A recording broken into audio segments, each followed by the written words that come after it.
Hello, hello, hello. This is Gresh from the I Am CEO podcast, and I have a very special guest back on the show today. I have Amy Foley. Amy, excited to have you back on the show. Thanks so much for having me. I'm excited to be here. Yes, absolutely. You're doing so many phenomenal things. So super excited to kind of jump in and hear a little bit more on all the awesome things that you're doing. But of course, before we do that, I want to read a little bit more about Amy so you can hear about some of those awesome things. And Amy started her entrepreneurial journey in 2011 when she left her corporate job to have more flexibility and time with her family and started a small virtual assistant business. The business evolved with the help of her co-founder, Michael Reynolds, into what is now known as Inbound Back Office, which provides back office support to marketing agencies. Amy has over 25 years of administrative experience in various industries, including manufacturing, real estate, accounting, marketing, SaaS, and many more. She has a BA in business administration and a master's in information systems. When she's not running her business, she enjoys spending time with her family, running, reading, traveling, organizing any and everything, and optimizing her health. And Amy was a guest on our episode 665 of our IMCO podcast. So super excited to hear about all the awesome things she's been doing since then. And they have loads of great information as well too on their podcast. So I'm sure we'll get a way to try to subscribe and listen to all the awesome things. But what I love about hearing her journey and her growth for the organization is that the virtual assistant business that she had has grown into so much more than I think what she anticipated. So super excited to hear about that journey. Amy, are you ready to speak to the IMCO community? I am. Let's do it. Let's get it started then. So to kind of kick everything off, let's rewind the clock a little bit, hear a little bit more on what you've been working on, how you got started, and we'll let you know all the awesome things you're doing.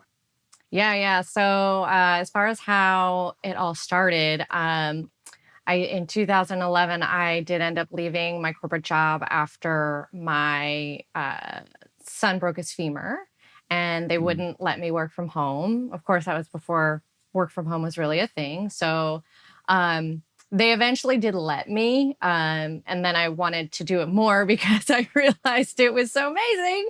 And they said, absolutely not. So that's kind of when I started I initially was looking for like an actual job working from home. And I found one part-time. So to get my foot in the door and to kind of feel, what it felt like to work virtually for a company, I did that on nights and weekends, and then it turned into a full-time job. Once I got really efficient at my job, I had some extra time on my hands. So I thought, if I can do this for a company, like I could do this for myself for other companies. So I went out looking on Twitter for other companies, and I found 3 people who were ready to hire me in the first week. And Nice. I was like, okay, now I got to figure out what I'm supposed to do now. So I just kind of made it up as I went along. And I mean, they just kept referring people to me. I very rarely had to go out and look for clients. And that's when I realized that this is a real need, and I should probably try to make this into a business so that I can do it full time, because I really loved it. And I was not loving my full-time job at the time. So I hired a business coach who let me barter with her because I couldn't afford her. And she gave me all the steps I needed to do to just like, minimal viable, kind of business. I didn't want any bells and whistles, nothing fancy. I just wanted to be able to run the business. And she helped me so much. And, when I had too many clients for the hours that I had in a day, I would hire a contractor to help. And then that just kept happening. And before I knew it, we had 20 team members, and then 40, Nice. and then 50, and then 60. So it just grew super organically like that. And there was never any, big goals. Like I want to make this kind of company. It just kind of evolved. Yeah, I absolutely love that. And I love it because a lot of what you did is in kind of like identifying even the need. I wrote down build a plane on the way down. Sometimes you're not sure exactly what to do, but you're like, I'm really passionate about this. It seems like there's something there, and you just kind of lean into that from there. Yeah, for sure. And in fact, so my very first client was a marketing agency owner. And at that time, I was just taking anybody who needed help, right? And he and his team were willing to like train me on all of their stuff so that I could help them. And once we were working together for like a year, he came to me and said, "Hey, you know, I have so many colleagues in the agency world that need this service and it does not exist out there. What do Mhm. you think about joining forces and like cuz I know how to build an actual company like with payroll and stuff like that. And you know how to do the hiring and are good at the execution. Like together we could really make this a thing." And so that's what we ended up doing. That's how I partnered with Michael. And Mhm. that just really took it off. And so I mean, marketing was never really anything I was super interested in. It was nothing I really thought about. But we just kind of like took that path and it ended up working out. Yeah, it's kind of beautiful when you take those steps, because I think so many times when people that might be listening to this saying, "Hey, I want to start something. Let me somehow think and think and think and ruminate over." It sounds like that happened because you actually took action and you were just kind of sounds like aware, but also open to opportunities, and just kind of said, "Okay, I know I'm passionate about this. I know I'm helping people. I know things are flowing, but I'm not sure how it's all going to work out. But I'm going to lean more into that." And those kind of steps sound like they started to appear. Yes, for sure. I've always been super action oriented. Um, I mean, there's kind of a line where it can kind of get reckless. where, Of I course. just keep going and I'm not really thinking at all. But, for the most part, I do a tiny bit of thinking and then I just act. And, it's true. Sometimes, I understand the fear of that. And in different areas of my life, I'm not that way.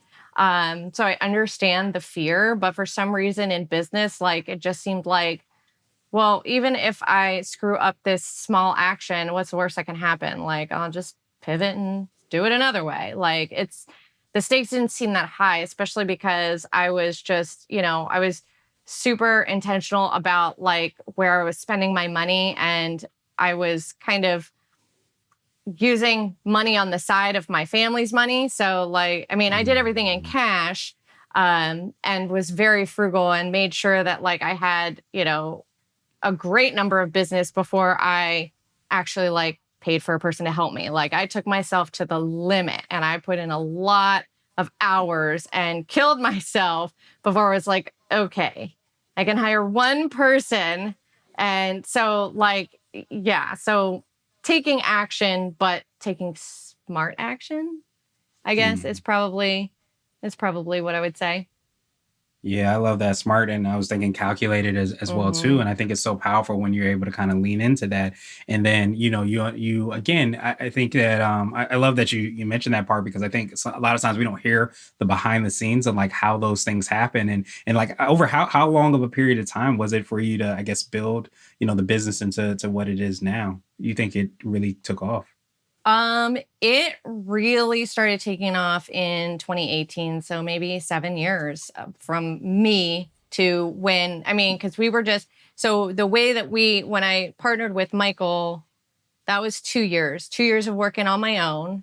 Hmm. And then Michael and I joined forces and we incubated it within his agency. So we were just kind of like part of his team and he was paying us through their payroll and like we were using all of their tools.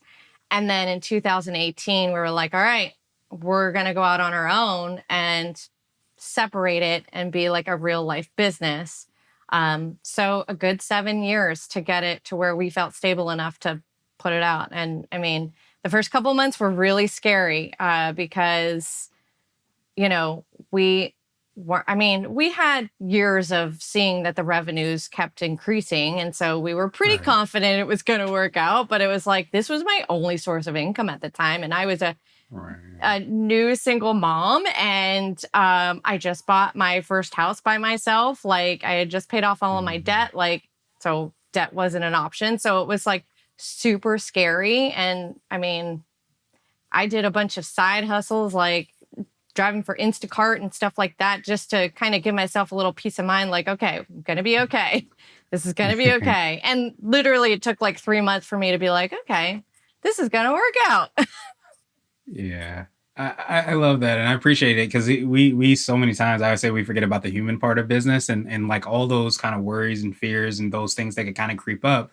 But I love again like how you took that, I'm gonna call it calculated action in terms of like reaching, where you were, where you are now. And I think we again, we don't see that part. We don't usually talk about it. It's like all you have to do is follow step 1, 2, 3, 4, but no one kind of talks about like, okay, well, you may not feel confident in taking those steps because it's uncharted territory, but this is how you can increase your likelihood of success, but still honor the feelings that you have while you're doing it. Right. Yeah. I've learned over the years that feelings are kind of liars. You Yeah. know what I mean? Like, is this really true? Like, am I going to blow up my whole life? Like, I'm super resourceful. Like, even if this 100% fails, I can go wait tables. There are tons of things I can do. I can just go get a full-time job. Like, I will land back on my feet. I always have. So, when you think about it logically and think about like, what is the actual worst case scenario? You kind of realize that those feelings are not really telling the truth. Yeah, absolutely. That's a powerful place to be. And I think when you can kind of separate your feelings from who you are and what you are and how we even define ourselves, you start to realize and look at, the top, bottom, side to side of those feelings and realize that maybe they're not as powerful as they should be. And I think the acronym for fear, false evidence appearing real is very true because we can sometimes create a narrative when we're trying to do something that for a lot of times we're called to do or something that's in our superpowers and makes us better. And also a lot of times the people and world around us. Yeah, for sure. For sure. Absolutely. Well, perfect. Well, I wanted to drill down a little bit. I know we touched on it a little bit, hear a little bit more on how you're working with your clients. Could you take us through what that process looks like? Yeah, so we work directly with marketing agencies and we essentially are the back office for them. So we provide services anything from general admin services to all the way to like website development. So any service that an agency needs to fulfill client work or to fulfill their own marketing needs, we we can handle. So we're broken out into separate teams. Each team has its own manager, so they kind of operate as their own kind of little companies, Mhm. and they work directly with the clients, sometimes with the end clients, depending on the nature of the service. And it's all on demand, which is really what our clients like. With there's no subscriptions, there's no monthly fees, no minimums, No nothing like that. surcharges.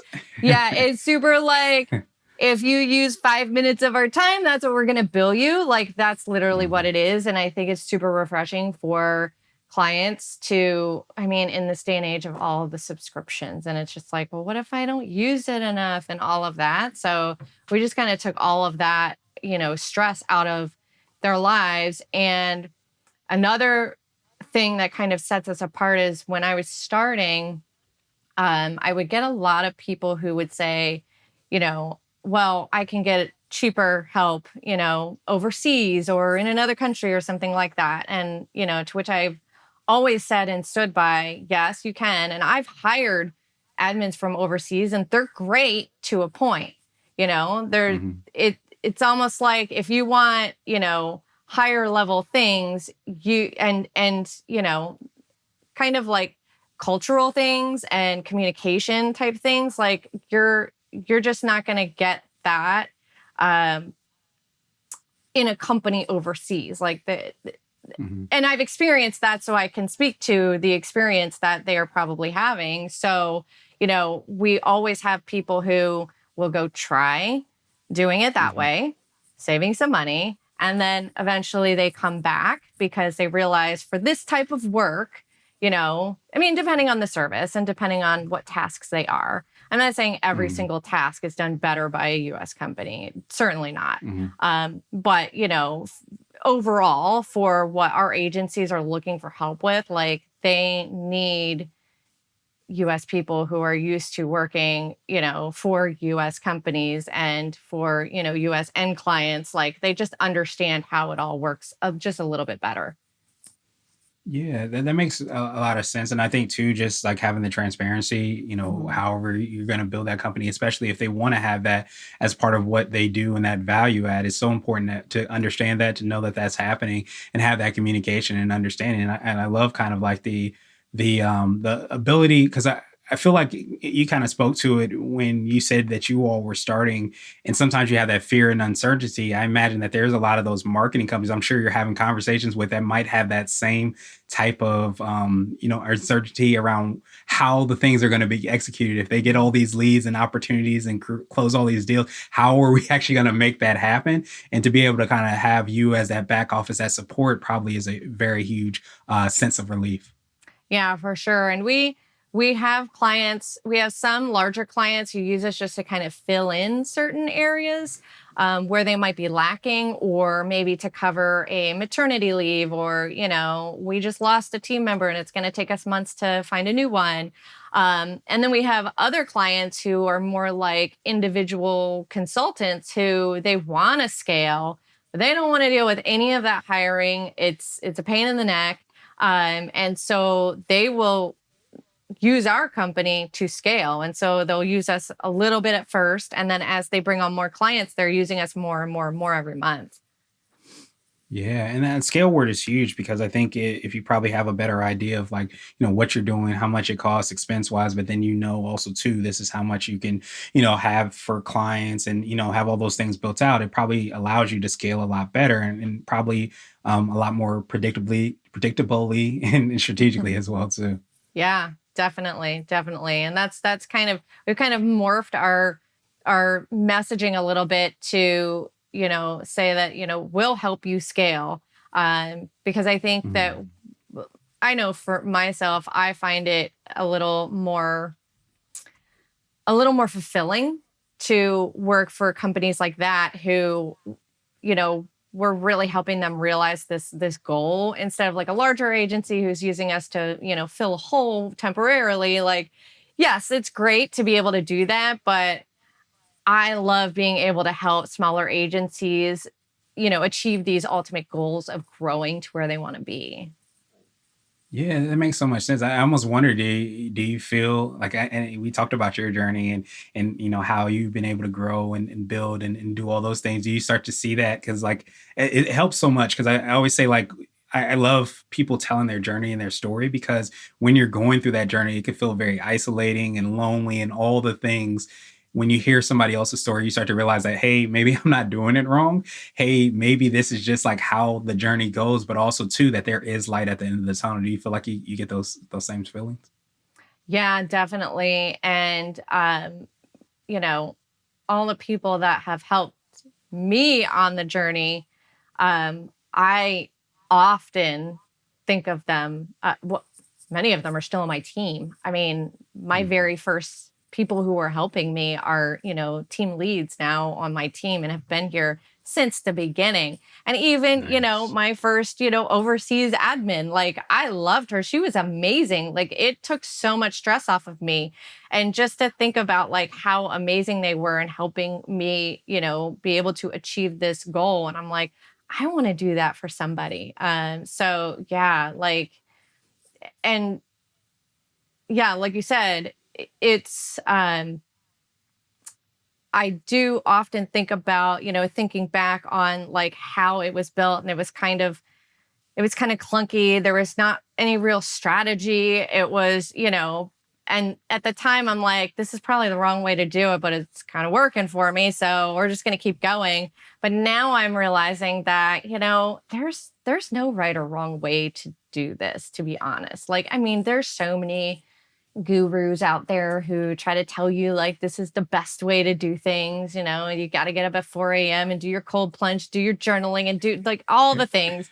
And it's just like, you know what? That's great for you if that works for you, but like this is what works for me, and I'm achieving what I want to achieve, and everybody's journey is kind of individual, I think.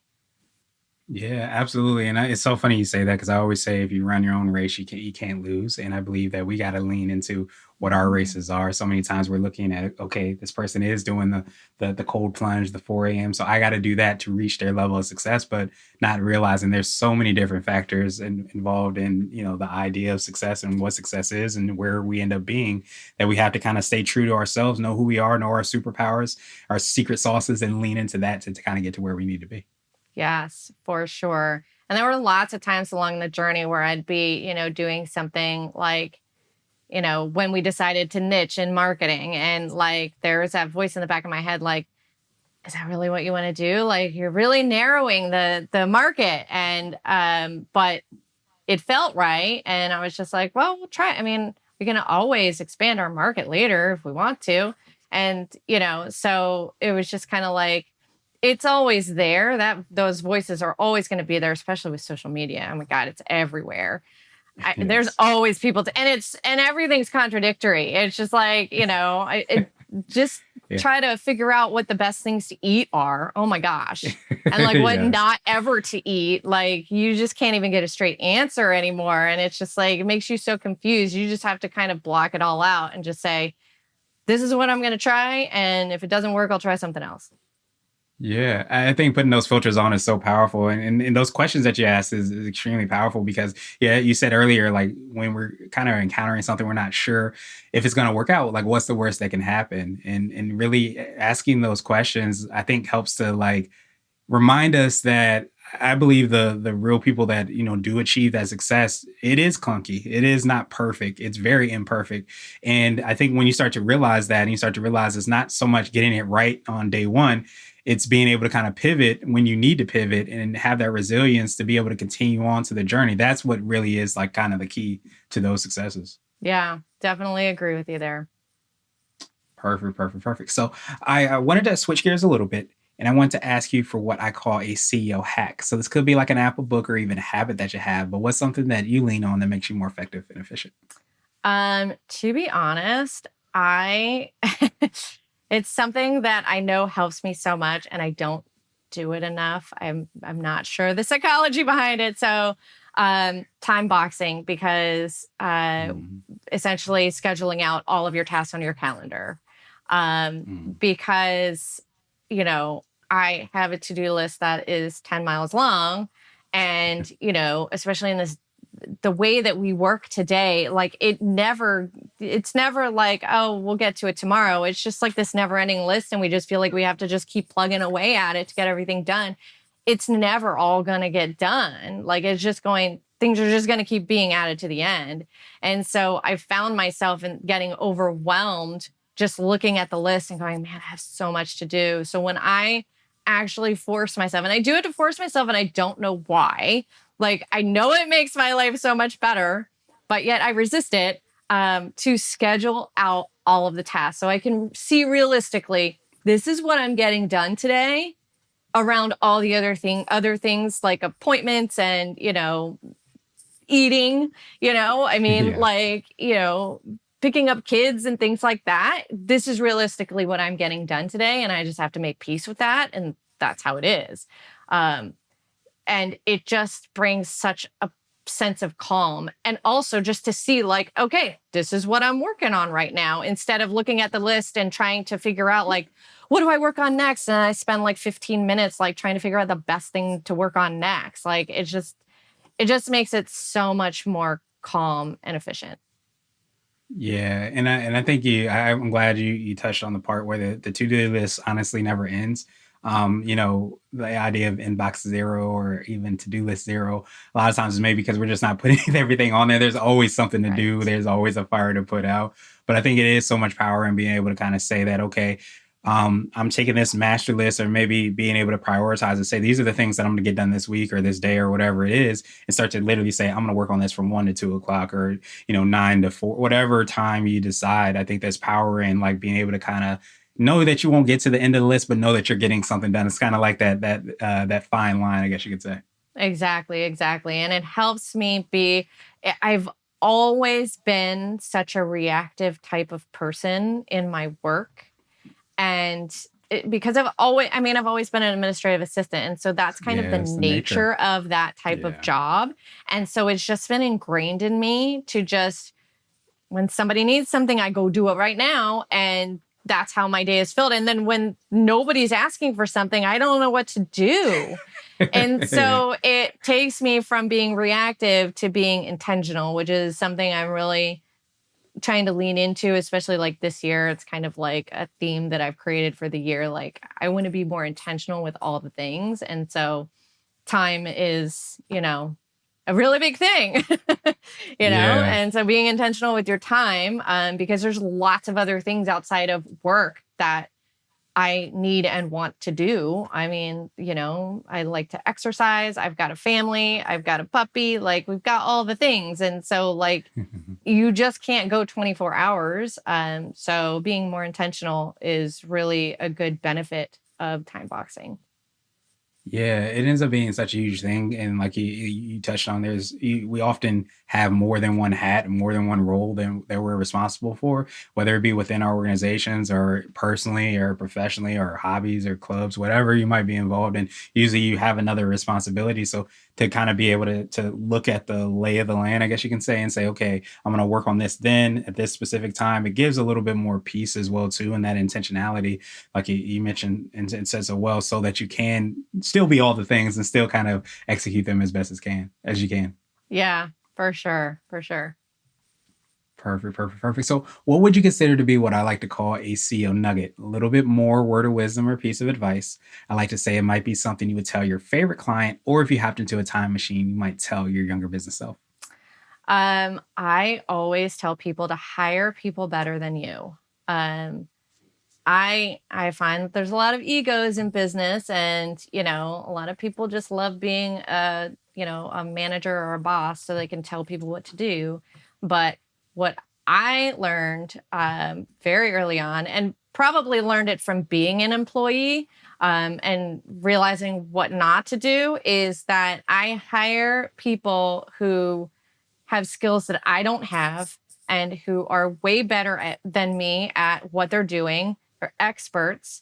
And then I let them go do their thing. Like, I don't get into micromanaging. I don't, you come to me if there's something you need, but otherwise I'm getting out of your way because that's what I hired you to do. And I have found that that is the key. I mean, I have certainly we have turnover, but I have team members who have been here since day one. And Mm. so, like, there's something to be, I mean, obviously, that's, evidence that they love that type of, work environment where they are considered experts in what they do. They know that they were hired to be an expert, and I'm actually letting them be the expert they are. Yeah, and that's powerful to have that autonomy, that ownership as well too of the things that you're doing because I think, we all have our superpowers, our secret sauces, things that make us unique and really make us powerful. But I think so many times we don't get the opportunity to show that because we can be micromanager, we can be kind of maybe second guess by those things or whatever might happen. But at the end of the day, I think when you start to value people and say, "Hey, I brought you on so that you can execute that, and I'm giving you space and time, and I'm here to support you," it ends up being incredibly powerful and I imagine uplifting for yourself and the team as well.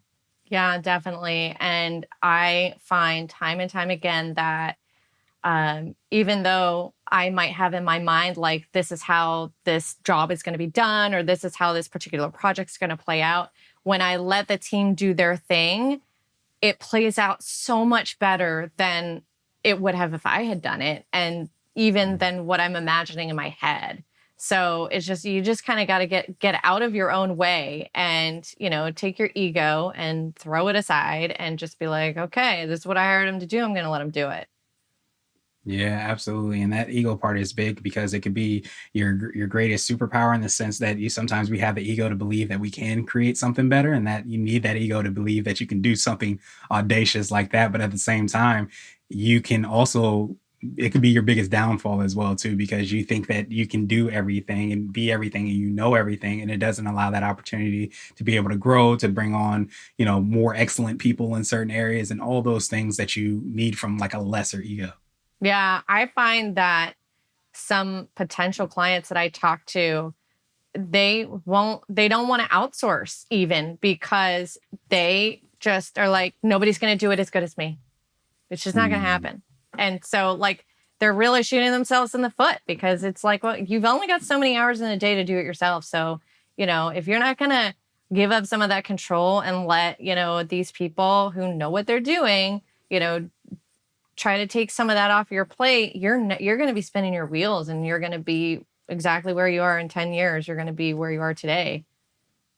Yeah, and which is why it's so powerful that it even sounds like too, like you're able to tap into that awareness when having those conversations with people because you use the word scale, which is huge. You don't scale by doing all the things. You scale by a lot of times leaning into the thing that you do best, your superpower, your secret sauce, and then you start to figure out all the other things they need to get done, but they don't have to necessarily get done by you or sometimes even your team that you might have in house. Exactly. Yep. You got it.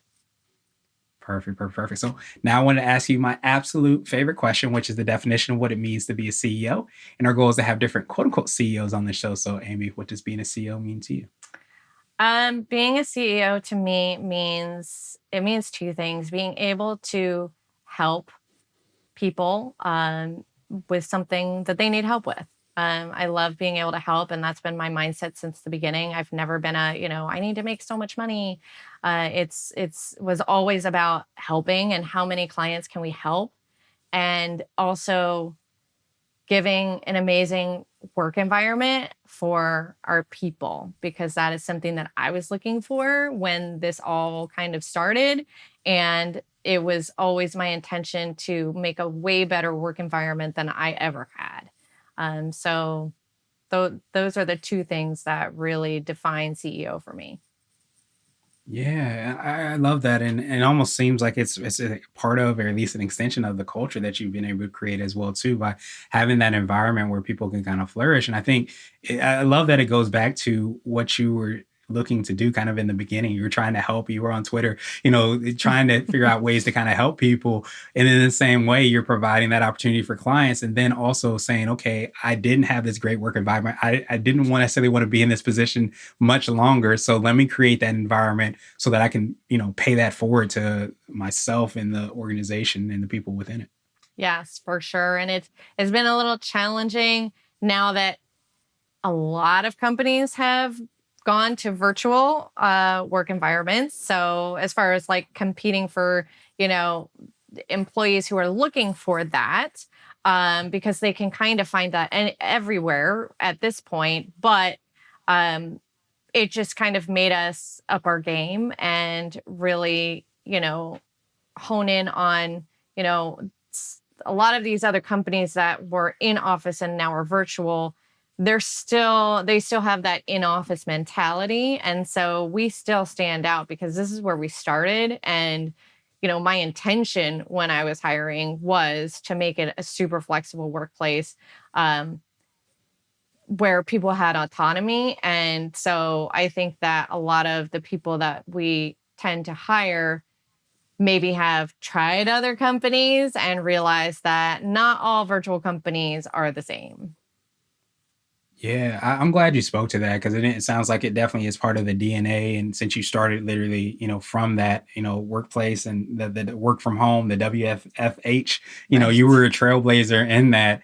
And I think that to me, I don't know if you feel this exact same thing, but I feel like a lot of times it's looking at somebody else's race and saying, okay, we want to implement that. So, okay, this person's doing work from home. So let's try to add that into what we're doing as part of the benefits package or the things that we're doing. But if it's not embedded within the culture, I feel like it's still not quite right. And it's still not that quite right environment to be able to have a person flourish. And I believe when you have that as part of your DNA and a foundational piece, then it starts to kind of breathe in every aspect of the business and what you're doing.